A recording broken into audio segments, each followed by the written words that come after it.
नमस्कार। मैं हूं डॉक्टर पीयूष कुमार मित्तल और आप देख रहे हैं मेरा चैनल commerce.red। आज मैं बीए, बीएससी एवं बीकॉम के वे स्टूडेंट्स जिन्होंने संस्कृत लेखन कौशल एबिलिटी इन्हेंसमेंट कोर्स के अंतर्गत चुना है, उनके लिए मैंने जो है ये संस्कृत लेखन कौशल एक माइनर पेपर के रूप में लेकर आया हूँ। आज हम इसके बारे में डिस्कस करेंगे, तो आइए शुरू करते हैं। देखिए, संस्कृत लेखन कौशल में पहले पेपर में पत्र लेखन था, पहली इकाई में। आज द्वितीय इकाई मैं लेकर आया हूँ। द्वितीय इकाई में समाचार लेखन है। समाचार लेखन में सबसे पहले हम लोग समाचार के उद्देश्य देखेंगे, फिर समाचार का सामान्य परिचय देखेंगे, फिर समाचार लेखन की अवधारणा देखेंगे, फिर समाचार लेखन के लिए आवश्यक तथ्य देखेंगे जिसको आप ध्यातव्य तथ्य बोलते हैं, और फिर समाचार की रूपरेखा देखेंगे। तो आइए शुरू करते हैं। पहले उद्देश्य देखेंगे। देखिए, उद्देश्य साफ स्पष्ट लिखा हुआ है कि संस्कृत लेखन कौशल का विकास करना, समाचार एवं समाचार लेखन से परिचय कराना, समाचार लेखन कौशल विकसित करना, संस्कृत लेखन की आचार शैली विकसित करना।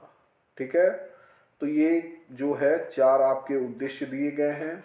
आप उद्देश्यों को पढ़ लेंगे। फिर से रिपीट कर देता हूँ। संस्कृत लेखन कौशल का विकास करना, समाचार एवं समाचार लेखन से परिचय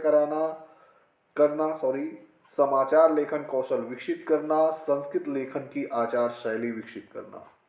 ठीक है, ये तो हमारे समाचार लेखन के उद्देश्य हैं, संस्कृत समाचार लेखन के। अब जो है हम लोग परिचय करेंगे समाचार लेखन का, सामान्य परिचय। देखिए, समाचार की जहाँ तक बात है, जब आप समाचार की बात करते हैं तो प्राचीन समय से ही समाचार की सूचना देना समाचार का आशय ये होता है, सही सूचना देना। तो हमारे ग्रंथों में जो माना जाता है, ठीक है, कि जो समाचार है वो सबसे पहले समाचार की शुरुआत मानी जाती है देवर्षि नारद से। देवर्षि नारद ही जो है पहले सूचनाओं का आदान प्रदान देवी देवताओं में और सब में किया करते थे। तो देवर्षि नारद को ही जो है समाचार का, यानी इस परंपरा का क्या माना जाता है, प्रवर्तक माना जाता है। देखिए, पूछा भी जा सकता है आपसे, क्या कहते हैं कि यहाँ पे देखेंगे देवर्षि नारद इस परंपरा क्या माने जाते हैं, प्रवर्तक माने जाते हैं। नोट कर लेंगे आप लोग, ठीक है, क्योंकि आपसे पूछा जा सकता है कि संस्कृत में भी समाचार पत्रों की पहले से परंपरा है और ये कब से शुरू हुई है। देवर्षि नारद, और किसको प्रवर्तक माना जाता है ये पूछा जा सकता है, तो बताएंगे देवर्षि नारद को। ठीक है, आगे देखिए, आगे क्या है। जब आप आगे की बात करते हैं तो भारत में कब शुरुआत हुई, कहता है कि भारत में 30 जून 1974 डेट दी होगी। देखिए, 30 जून 1974 से कहता है कि आकाशवाणी केंद्र से, यहाँ पे देखेंगे 30 जून 1974 लिखा हुआ है, और दिल्ली के आकाशवाणी केंद्र से, थोड़ा सा मैं इसे जूम कर देता हूँ, ठीक है, आप जो है यहाँ पे लिखा हुआ है देखेंगे 30 जून 1974 से क्या हुआ था, ये प्रातः 9 बजे से दिल्ली के आकाशवाणी केंद्र से समाचार प्रारंभ हुआ था। ठीक है ना। और दूरदर्शन में कब हुआ था, तो अगस्त 1994 को। दूरदर्शन ने कब स्टार्ट किया, अगस्त 1994 से साप्ताहिक संस्कृत समाचार प्रसारण का श्री गणेश किया। क्लियर है। आपसे पूछा जा सकता है कि भारत में संस्कृत समाचार का प्रसारण कब शुरू हुआ, तो 30 जून 1974 को दिल्ली के आकाशवाणी केंद्र से शुरू हुआ। दूरदर्शन ने कब शुरू किया, तो आप बताएंगे कि अगस्त 1994। ठीक है, आप ये डेट याद रखेंगे। ठीक है, फिर हम आगे बढ़ेंगे। कहता है समाचार का अर्थ क्या है। समाचार का अर्थ होता है, यहाँ पे देखिए लिखा हुआ है, सम्यक आचरण करना, व्यवहार बतलाना। यहाँ पे देखेंगे, आपसे इसका अर्थ भी पूछा जा सकता है। समाचार का अर्थ क्या है, सम्यक आचरण करना, सटीक सूचना देना, निष्पक्ष सूचना देना। ठीक है, कहता है कि अंग्रेजी में समाचार को कहते हैं क्या? न्यूज। क्या कहते हैं? न्यूज। न्यूज का मतलब क्या होता है? न्यूज क्यों रखा गया इसका नाम? 4 दिशाओं के नाम है न्यूज में, NEWS, अर्थात 4 दिशाओं के नाम दिए। इसका मतलब क्या है? कहता है 4 दिशाओं के नाम हैं, इसका मतलब ये है नॉर्थ, N से नॉर्थ, E से ईस्ट, S से साउथ, ठीक है, N और W से वेस्ट। तो ये चारों दिशाओं के नाम से बना है न्यूज, ठीक है, न्यूज शब्द आ गया। अब जो है आप देखिए आगे, कहता है कि जो समाचार लेखन है वो आजकल 2 तरह के मुख्य समाचार, 2 तरह के समाचार होते हैं, एक हार्ड समाचार और एक सॉफ्ट समाचार।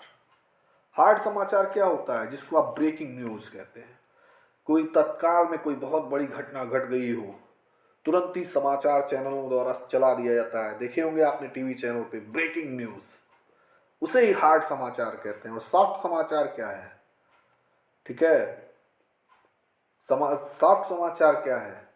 कहता है कि इन समाचारों में अनोखी एवं आश्चर्यजनक अजीबोगरीब घटनाओं का विवरण दिया जाता है। जो घटनाएं होती रहती हैं उनका विवरण दिया जाता है।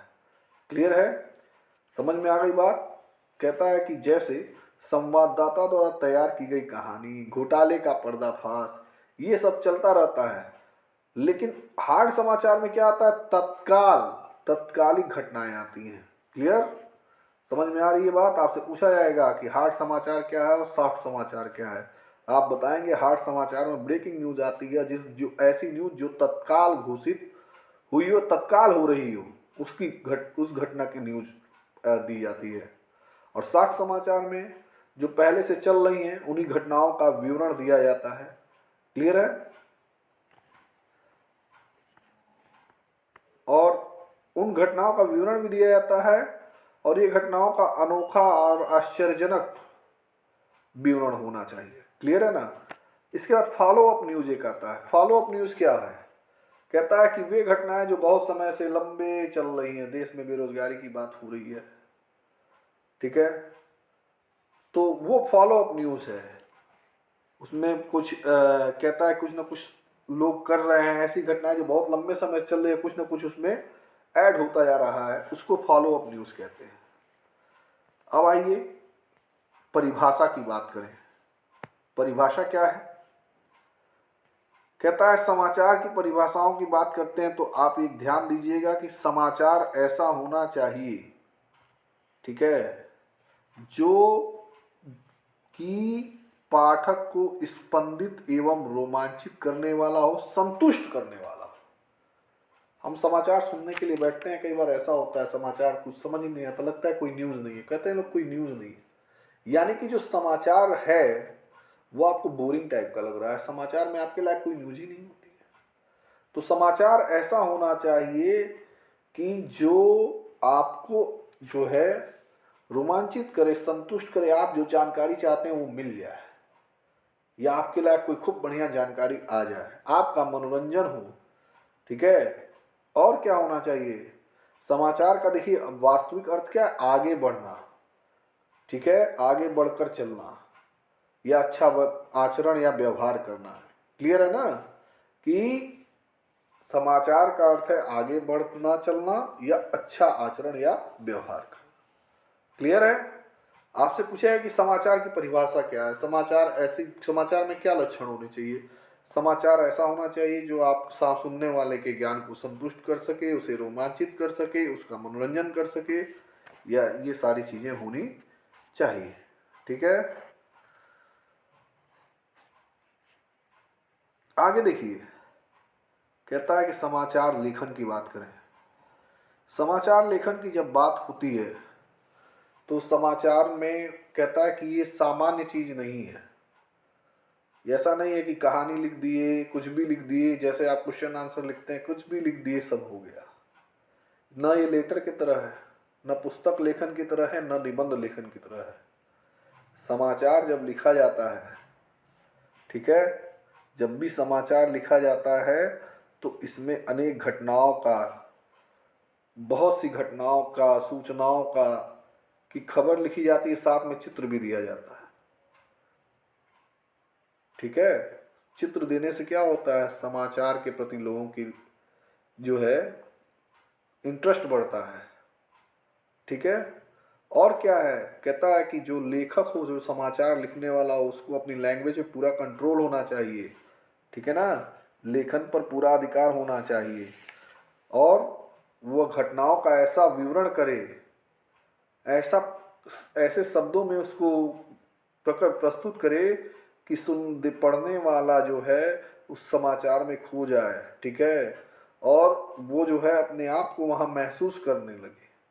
यही समाचार लेखन कौशल है कि समाचार लेखन से उसकी सजीवता, रोचकता, स्पष्टता, सरलता और प्रामाणिक सत्यता पहुंचाना ही क्या है, लेखन का कौशल है। समझ में आ गई बात।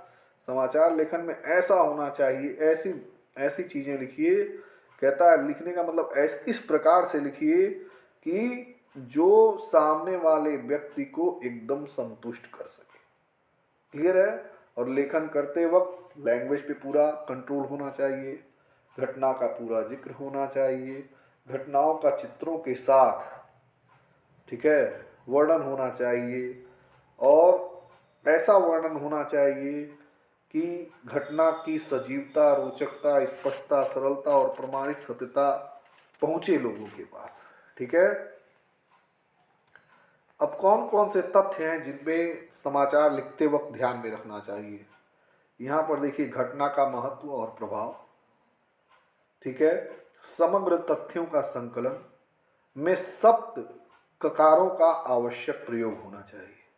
सप्त ककार जो होते हैं, जैसे कब, क्या, क्यों, कैसे, ये जो ककार होते हैं, वो सारी चीज़ों का जब भी आप तथ्यों का संकलन करें तो उसका आंसर जरूर आपको मिलना चाहिए, तभी तो आप जो है समाचार में उसका वर्णन करेंगे। तथ्यों का विश्लेषण होना चाहिए, समाचार की रूपरेखा एक होनी चाहिए, और ऐसे शब्दों का प्रयोग नहीं करना चाहिए जो आजकल समाज में प्रयोग ही ना हो रहे हो, और समाचार की भाषा पे भी ध्यान देना चाहिए। तो आइए देखते हैं, ये थे समाचार के लेखन के लिए आवश्यक तथ्य या ध्यातव्य तथ्य। समाचार की भाषा ऐसी होनी चाहिए, सरल होनी चाहिए, सबको समझ में आए। फिर कहता है प्रकार की बात करिए, दो तरह के समाचार लेखन की बात करते हैं। अब दो तरह के प्रकार हैं, एक स्तूपी समाचार और एक विलोम स्तूपी समाचार। स्तूपी समाचार में कहता है क्या, पहले मुख्य बिंदु होता है, फिर समाचार विस्तार से होता है। और विलोपी स्तूपी समाचार में पहले मुख्य विवरण होगा, समाचार विस्तार से दिया जाएगा, फिर उसके साथ जुड़ी हुई घटनाओं के बारे में बताया जाता है। क्लियर, ये दोनों देख लीजिएगा, स्तूपी और विलोम स्तूपी, क्योंकि ये पूछ सकता है। अब देखिए, रूपरेखा की बात हो रही है समाचार लेखन की। कहता है कि जब भी रूपरेखा की बात हो, सबसे पहले शीर्षक आता है। ठीक है, तो शीर्षक कब लिखा जाएगा और कब बनेगा, ये भी एक महत्वपूर्ण तथ्य है। ठीक है, जब सारा, कहता है समाचार लेखन कार्य पूर्ण करने के बाद अंत में शीर्षक बनाया जाता है। समाचार लेखन का शीर्षक जब सारी चीजें लिख ली जाती हैं, तब उसका शीर्षक एक अच्छा सा छांटा जाता है और उसको लिखा जाता है। शीर्षक ऐसा होना चाहिए, बहुत प्रभावी होना चाहिए, आकर्षित करने वाला होना चाहिए। आप कभी कभी क्या करते हैं, हेडिंगें पढ़ के समाचार छोड़ देते हैं, ए बेकार है। क्यों? क्योंकि उसका शीर्षक आपको आकर्षित नहीं करता है। बहुत बड़ा शीर्षक रहता है तो भी वो आकर्षित नहीं करता है। शीर्षक जिज्ञासा उत्पन्न करने वाला होना चाहिए, समाचार सामग्री के अनुरूप होना चाहिए। ठीक है, समाचार की विषय वस्तु के अनुरूप होना चाहिए। तो शीर्षक का बहुत महत्व है। सरल, स्पष्ट, आकर्षक, रोचक होना चाहिए। ये सब लिखा हुआ है, देखिए शीर्षक कैसे होने चाहिए, आप इसको देख लेंगे। यहाँ लिखा हुआ है, छोटा हो परंतु पूर्ण हो। ठीक है, जिज्ञासा उत्पन्न करने वाला हो, मूल वस्तु विषय वस्तु का मूल भाव स्पष्ट करने वाला हो, ठीक है, शीर्षक सरल स्पष्ट आकर्षक रोचक व समाचार को सार्थक करने वाला हो, ठीक है, समझ में आ गई। शीर्षक सामान्य एवं सीधे रूप में हो, उसमें विशेषण या अनेक अर्थ वाले शब्दों का प्रयोग न हो। क्लियर हो गया, आगे चलिए।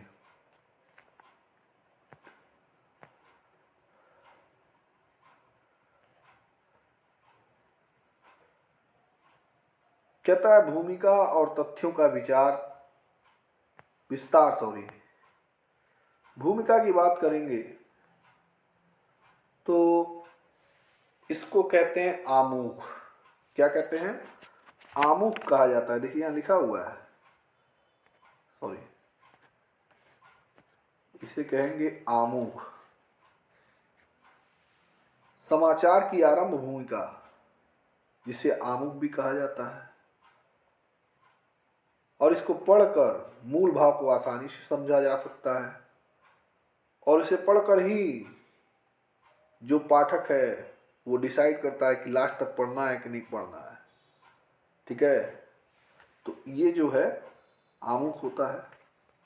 आगे देखिए, कहता है कि विधिक विषयक समाचारों के लिए अलग अलग से समाचार का आरंभ किया जा सकता है। ठीक है, लेकिन कहीं किसी कवि या प्रसिद्ध व्यक्ति की उस उक्ति से, कहीं प्रश्न की शैली से, कहीं भावनात्मक तरीके से, कहीं सीधे सपाट शैली से, लेकिन प्रयास यह किया जाना चाहिए कि 6 ककारों का उत्तर पाठकों को मिल सके। ककार क्या होते हैं भाई? ककार होता है ककार, क्या, कब, कैसे, इस सब का जवाब मिलना चाहिए। और कुछ ना हो सके तो कम से कम इतना ऐसा शीर्षक होना चाहिए, ऐसी भूमिका होनी चाहिए, आमुख ऐसा होना चाहिए कि कम से कम क्या, कहाँ, कब जैसे प्रश्नों का उत्तर मिले, नहीं तो फिर वो पढ़ेगा नहीं। क्लियर है? और बाद में जब आप तथ्य का विस्तार करें तो एकदम कहानी के रूप में रहे, एक लाइन दूसरी लाइन से ऐड रहे, जुड़ी रहे। ठीक है, और पूरी तरह घटना को वो स्पष्ट कर दे। समझ में आ गई बात? और घटना के सभी तथ्यों को धीरे धीरे स्पष्ट करते हुए समाचार लेखन को प्रामाणिकता भी सिद्ध करता चलना चाहिए। ठीक है, समाचार लेखन की प्रामाणिकता भी होनी चाहिए। ठीक, आगे देखेंगे। अब लास्ट में क्या होता है, समाचार, प्रभावी समाचार जब समाप्त होता है तो अंत में संक्षेपण किया जाता है, और ये समाचार के प्रभावी होने के लिए जो समापन संक्षेपण है वो जो है प्रभावी होना चाहिए। वो ऐसा कभी भी नहीं होना चाहिए कि उसका प्रभाव थोड़ा सा भी कम हो। ठीक है, एक बात जान लीजिए, संक्षेपण जो होता है संक्षेपण जो होता है वो एकदम प्रभावी होना चाहिए। किसी भी दशा में उसका जो है प्रभाव कम नहीं होना चाहिए। संक्षेपण का मतलब लास्ट में आप देख रहे हैं ना, समाचार में बोला जाता है कि ये घटना हो गई या वो घटना हुई, तो उसका समाचार में छोटे रूप में आपको एक्सप्लेनेशन दिया जाता है। ठीक है, तो ये था। देखिए यहाँ पे संक्षेपण है, ऊपर उठ गया था। समाचार का समापन संक्षेपण के रूप में प्रस्तुत किया जाना चाहिए। समाचार का अंतिम भाग होने के बावजूद इसका प्रभाव क्षीण नहीं होना चाहिए, ताकि अंत में पाठक को क्या मिले? संतुष्टि मिले। तो ये था हमारा संस्कृत लेखन कौशल की दूसरी यूनिट। वीडियो पसंद आए तो लाइक करें और चैनल को सब्सक्राइब करें। Thank you.